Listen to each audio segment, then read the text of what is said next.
क्या ईडी की ताकत होगी कम? सुप्रीम कोर्ट में पहुंचा मामला। क्यों ईडी की ताकतों को दी है चुनौती?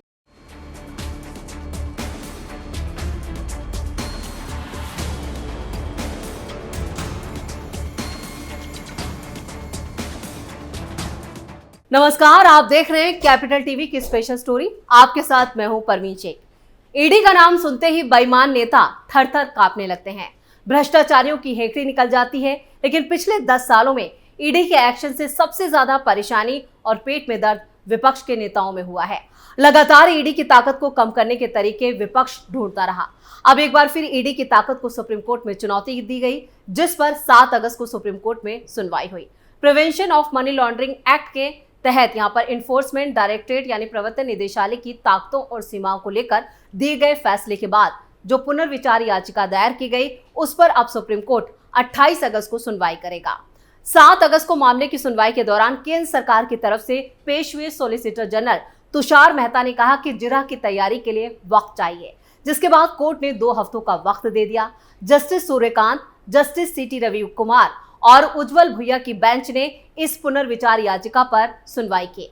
2022 के फैसले में विजय मदन लाल चौधरी के मामले में गिरफ्तारी, जब्ती, निर्दोष होने का अनुमान और कड़ी जमानत की शर्तों से जुड़े पीएमएलए के प्रावधानों के संवैधानिक वैधता को कोर्ट ने बरकरार रखा था। सुप्रीम कोर्ट ने यह माना था कि पीएमएलए कार्रवाई के तहत ईडी को जो सूचना रिपोर्ट यानी ईसीआईआर की देने की जरूरत नहीं है, क्योंकि ईसीआईआर एक आंतरिक दस्तावेज है और इसे एफआईआर के बराबर नहीं माना जा सकता। जिसके बाद कांग्रेस नेता कार्तिक चिदंबरम ने दायर समीक्षा याचिका पर सुप्रीम कोर्ट ने केंद्र सरकार को नोटिस जारी करके जवाब मांगा था। वहीं एक अन्य याचिका में जस्टिस संजीव खन्ना की अध्यक्षता वाली बेंच के पास एक मामला लंबित है, जिस बेंच में जस्टिस एम सुंदरेश और जस्टिस बेला त्रिवेदी शामिल है। ये बेंच पीएमएलए एक्ट की धारा 50 और 63 की वैधता को चुनौती देने वाली याचिकाओं पर सुनवाई कर रही है।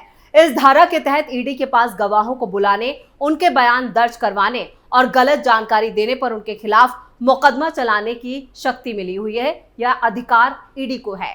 2002 के कानून के तहत ईडी को इतनी ताकत मिली हुई है कि वो कहीं भी छापा मार सकती है, किसी को भी गिरफ्तार कर सकती है। 2022 के पीएमएलए एक्ट को लेकर दिए गए फैसले ने 2002 के अधिनियम के तहत ईडी को दी गई व्यापक शक्तियों की पुष्टि की थी। कोर्ट ने इन शक्तियों को यह कहते हुए सही ठहराया था कि कानून यहां पर ईडी जो प्रवर्तन एजेंसियों के पास देश की संपत्ति को अपराधियों से बचाने के लिए प्रभावी उपकरण होने चाहिए, मतलब इस तरह के इक्विपमेंट्स होने चाहिए, वो अधिकार होने चाहिए जो अपराधियों से देश की संपत्ति को बचा सके। आपको बता दें, इन्हीं कानूनों के तहत दिल्ली के मुख्यमंत्री अरविंद केजरीवाल, मनीष सिसोदिया, हेमंत सोरेन, लालू प्रसाद यादव, तेजस्वी यादव सहित कई नेताओं के खिलाफ कार्रवाई की गई है। अब ईडी की यही ताकतें विपक्ष को खटक रही हैं और बार बार इसे सुप्रीम कोर्ट में चुनौती दी जा रही है। अब सवाल ये उठता है कि आखिर अब तक ईडी ने 10 सालों में कितने मामले दर्ज किए हैं। 10 साल में 5200 मनी लॉन्ड्रिंग केस, 40 मामलों में आरोपी को सजा। ईडी के एक्शन से 375 आरोपी जेल में। सरकार ने संसद में बताए आंकड़े। पूरे देश में ईडी ने बेईमान नेताओं की नाक में दम कर रखा है। ईडी के ताबड़तोड़ एक्शन से सबसे ज्यादा परेशान कांग्रेस है, क्योंकि कांग्रेस के शीर्ष नेतृत्व के साथ साथ कई नेता ईडी के रडार पर हैं। हरियाणा में ही कांग्रेस के कई नेताओं को ईडी जेल पहुंचा चुकी है और इस पर कवायद जो कहें कि कांग्रेस के जो बेईमान नेता हैं वो ईडी के रडार पर हैं, लगातार उन पर एक्शन हो रहा है। और इस बीच केंद्र सरकार की तरफ से 6 अगस्त को संसद में बताया गया कि ईडी ने साल 2014 से अब तक 5200 से ज्यादा मनी लॉन्ड्रिंग के मामले दर्ज किए हैं, जिनमें से 40 में दोष सिद्धि हुई है और 3 केस में लोग बरी हुए हैं।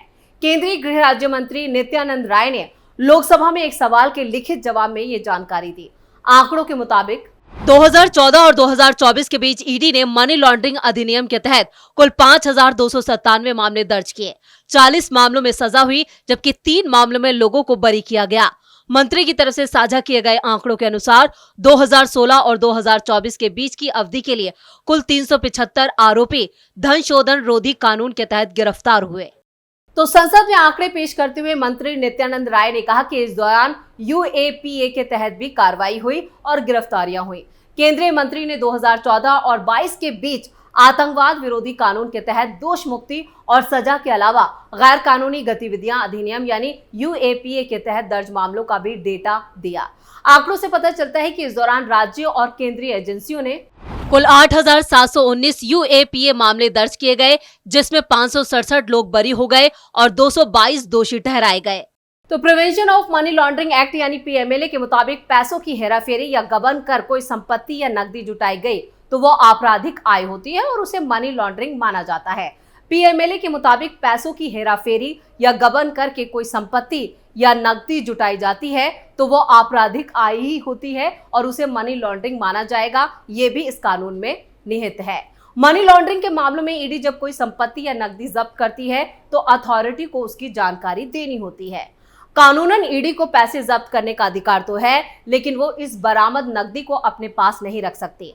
प्रोटोकॉल के मुताबिक जब भी एजेंसी नकदी बरामद करती है तो आरोपी से उसका सोर्स पूछा जाता है। अगर आरोपी सोर्स नहीं बता पाता या ईडी उसके जवाब से संतुष्ट नहीं होती है तो इसे बेहिसाब नकदी या गलत तरीके से कमाई गई रकम माना जाता है और इसके बाद पीएमएलए के तहत नकदी को जब्त कर लिया जाता है और इसके बाद नोट गिनने के लिए ईडी एसबीआई की टीम को बुलाती है। मशीनों से नोट गिने जाते हैं, फिर ईडी की टीम एसबीआई के अधिकारियों की मौजूदगी में सीजर मेमो तैयार करती है। कुल कितना कैश बरामद हुआ, किस करेंसी के कितने नोट हैं, ये सब कुछ सीजर मेमो में नोट किया जाता है। बाद में गवाहों की मौजूदगी में इसे बक्सों में सील कर दिया जाता है। सील करने और सीजर मेमो तैयार करने के बाद बरामद नकदी को एसबीआई की ब्रांच में जमा कर दिया जाता है। ये सारी रकम ईडी के पर्सनल डिपॉजिट अकाउंट में जमा की जाती है। और अब बात ईडी के उस एक्ट की जिस पर मचा है बवाल। पीएमएलए एक्ट के 2 नियम जिस पर सुप्रीम कोर्ट करेगा रिव्यू। पूर्व CJI N V Ramana, justice Dinesh Maheshwari और जस्टिस सीटी रविकुमार की बेंच ने अगस्त 2022 में ओपन कोर्ट में सुनवाई की थी, यानी इसमें मीडिया और आम लोगों को कार्रवाई देखने की परमिशन दी गई थी। चीफ जस्टिस रमन्ना ने कहा था, ये कानून बहुत अहम है। उन्होंने कहा कि हम सिर्फ 2 पहलुओं को दोबारा विचार के लायक मानते हैं। पहला, ईसीआईआर आरोपी को ना देना और खुद को निर्दोष साबित करने का जिम्मा होना। एक और बेंच पीएमएलए एक्ट पर सुनवाई कर रही है। पीएमएलए एक्ट के 2 नियमों के रिव्यू को लेकर 2 साल बाद सुनवाई भले ही हो रही हो, लेकिन justice Sanjiv Khanna, justice M Sundaresh और जस्टिस बेला एम त्रिवेदी की एक और बेंच में ये मामला पहुंचा है। ये बेंच भी विजय मदन लाल चौधरी के मामले का रिव्यू करने और इसे बड़ी बेंच को सौंपने की मांग वाली याचिकाओं पर सुनवाई कर रही है। हालांकि उस बेंच में याचिकाएं सुनवाई के लिए लिस्टेड नहीं की गई हैं। बेंच में पीएमएलए एक्ट की धारा 50 और 63 की वैधता को चुनौती देने वाली याचिकाओं पर सुनवाई हो रही है, जिसके तहत ईडी को गवाहों को बुलाने, बयान दर्ज करने, गलत जानकारी देने पर मुकदमा तक चलाने की जो अधिकार हैं वो मिले हुए हैं। इसके अलावा 2002 के कानून के तहत ईडी कहीं भी छापा मार सकती है, किसी को भी गिरफ्तार कर सकती है, किसी की जो गैर कानूनी संपत्ति है उसे जब्त कर सकती है। अगस्त 2022 की सुनवाई और फैसले की बड़ी बातें। 27 जुलाई 2022 को justice AM Khanwilkar, justice Dinesh Maheshwari और जस्टिस सीटी रविकुमार की बेंच ने Vijay Madan Lal Chaudhary versus union of India के केस और 240 याचिकाओं पर फैसला सुनाया था, जिसमें पूर्व केंद्रीय मंत्री पी चिदम्बरम के बेटे कार्ति चिदम्बरम, महाराष्ट्र सरकार के पूर्व मंत्री अनिल देशमुख और जम्मू कश्मीर की पूर्व मुख्यमंत्री महबूबा मुफ्ती ने भी ईडी की गिरफ्तारी, जब्ती और जांच प्रक्रिया को चुनौती दी थी। कोर्ट ने 27 जुलाई 2022 को पीएमएलए के विभिन्न प्रावधानों की संवैधानिकता को चुनौती देने वाली 241 याचिकाओं पर सुनवाई की थी और फैसले में एक्ट के तहत ईडी को मिली गिरफ्तारी के अधिकार को बरकरार रखा था। साथ ही कहा था कि मनी लॉन्ड्रिंग के तहत गिरफ्तारी मनमानी नहीं है। शिकायत ईसीआईआर और एफआईआर के बराबर नहीं मानी जा सकती। ये ईडी का इंटरनल डॉक्यूमेंट है और सुप्रीम कोर्ट ने कहा था कि अगर स्पेशल कोर्ट में मनी लॉन्ड्रिंग का केस पहुंच गया तो ईडी आरोपी को पीएमएलए के सेक्शन 19 के तहत गिरफ्तार नहीं कर सकती है। जस्टिस अभय ओका और जस्टिस उज्जवल भुइया की बेंच ने यह आदेश पंजाब और हरियाणा हाईकोर्ट के उस फैसले पर दिया था जिसमें हाईकोर्ट ने आरोपियों की प्री अरेस्ट बेल याचिका खारिज कर दी थी। बेंच ने यह कहा था कि अदालत के समन के बाद अगर आरोपी पेश हुआ तो ये नहीं माना जा सकता कि वो गिरफ्तार है। एजेंसी को संबंधित अदालत में कस्टडी के लिए अप्लाई करना होगा। अब एक बार फिर ईडी के अधिकारों और उसकी ताकत को लेकर सुप्रीम कोर्ट का दरवाजा खटखटाया गया है, जहां पर कई याचिकाएं दाखिल हैं और जिस पर अब 28 अगस्त को सुनवाई होगी। अब देखना यह होगा कि ईडी की जो ताकतें हैं और जो एक्ट को लेकर यहां पर आपत्ति जताई गई है, उसको लेकर क्या सुप्रीम कोर्ट अपने ही वर्डिक्ट, अपने ही फैसले पर समीक्षा करके कुछ अलग से फैसला देगा, या फिर यहां पर ईडी की जज जो ताकतें हैं उसे वैसे ही रखा जाता है। ये तो अगली सुनवाई में साफ हो पाएगा। तो स्पेशल स्टोरी में इतना ही। वीडियो कैसा लगा कमेंट करके अपनी राय जरूर दें। वीडियो को लाइक करें, शेयर करें और कैपिटल टीवी को सब्सक्राइब जरूर करें। नमस्कार।